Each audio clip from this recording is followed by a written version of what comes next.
I'm going to be looking at my screen a lot just to get my facts right, so pardon me for that. But otherwise, there we go. Otherwise, let's get started. So, there are four major cell phone carriers in the United States, as you may already know. I can remember four of them, so I don't need to look at my screen for that. AT&T, Verizon, Sprint, and T-Mobile. Now, all four of them are similar in many ways, but unique in others. Basically, you're going to choose one of these for your cell phone plans. Now, each of them is very distinct in the fact that they have different cell phone models they offer.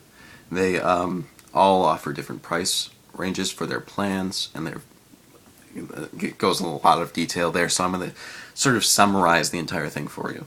Okay, so basically, let's start just on phones, because phones are huge. So everyone wants a cell phone that is best at what it does, and also good for price-wise, pretty good. All four offer cell phones, many different cell phones, and all of them offer distinct cell phones that only are offered on that platform. So, shall we start with AT&T? I'm just going to go in the order there on my desktop. So, AT&T offers many different phones. As you know, they offer plenty of phones. All phone carriers offer Blackberries. So, for Blackberry, you're just going to have to decide just based on which network is best for you. But as for other smartphones in general, a great smartphone they offer is the HTC Aria. It's kind of like the HTC Evo. It's not 4G because AT&T's 4G network is just developing as we speak. So I'm not going to be able to talk about their 4G phones yet, which will come later. So, in the general review of that, you're not going to find any 4G phones on AT&T, but we'll get to 4G later.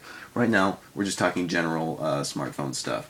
In other words, there aren't that many options that are just unique on AT&T like you'll find on the other ones. Of course, everyone knows about the iPhone, but the iPhone's on Verizon now. So you can't just say iPhone when it comes to AT&T for special phones anymore. Sure, the iPhone's offered on AT&T, but we'll get to the comparison based on the networks later. So otherwise, for AT&T, there really isn't anything very special about it in terms of phones. They offer plenty of Windows Phone 7 phones, couple Android, and plenty of Blackberries, just like all the other platforms do. But nothing really stands out in terms of AT&T's line. Alright, moving on to Verizon. Well, a lot stands out with Verizon. Well, the obvious one would be the Motorola Droid. The Motorola Droid line is one of the most successful lines of cell phones in the history of cell phones, basically. They've made excellent phones, and they've had a couple of pretty iffy phones. The excellent phones would be the Droid X, the Droid Incredible. Those two are just excellent devices.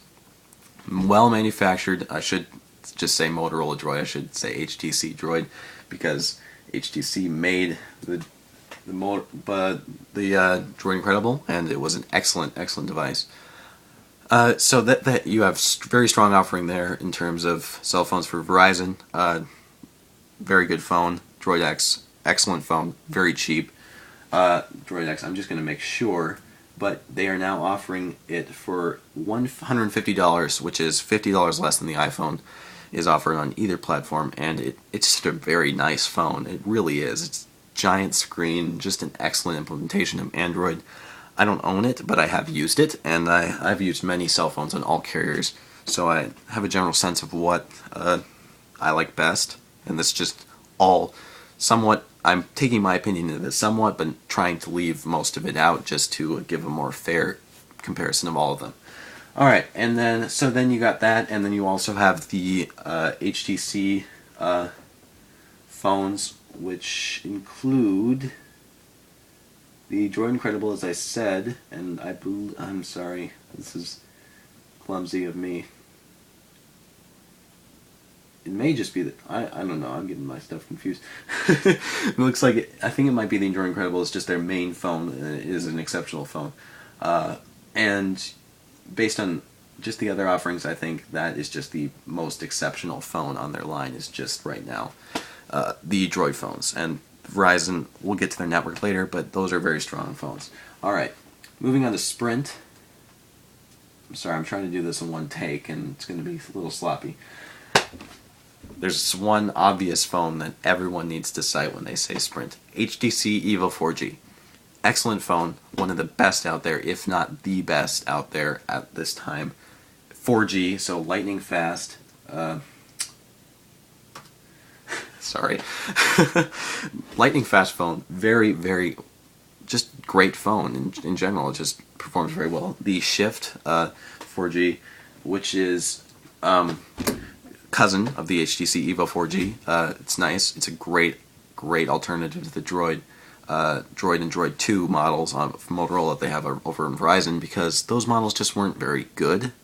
But the Evo Shift is just really nice. It's just a better implementation of the keyboard and the phone itself, and it's still lightning fast, still in 4G, all that fun stuff. Other than that, Sprint is pretty typical in its line of phones. You have just a basic line of, basic phones, and then you have the Blackberries, of course, again, as they are in all lines. But that's basically it for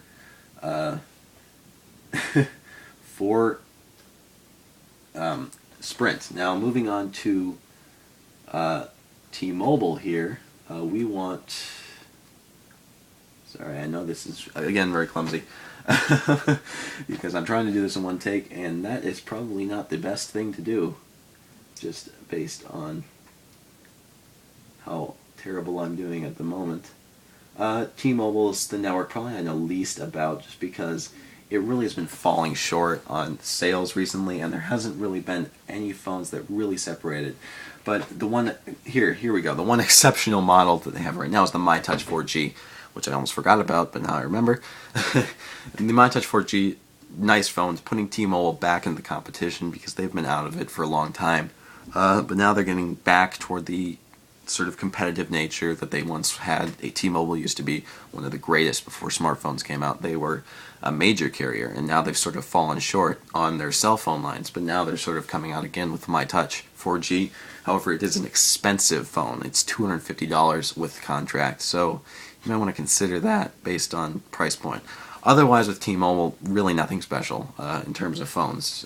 It's just a little lacking still. Maybe as time goes on, we see the 4G implementation continue, we'll see more good phones on T-Mobile. But that's it for exclusive phones. Now let's move on just to the networks themselves. Okay, so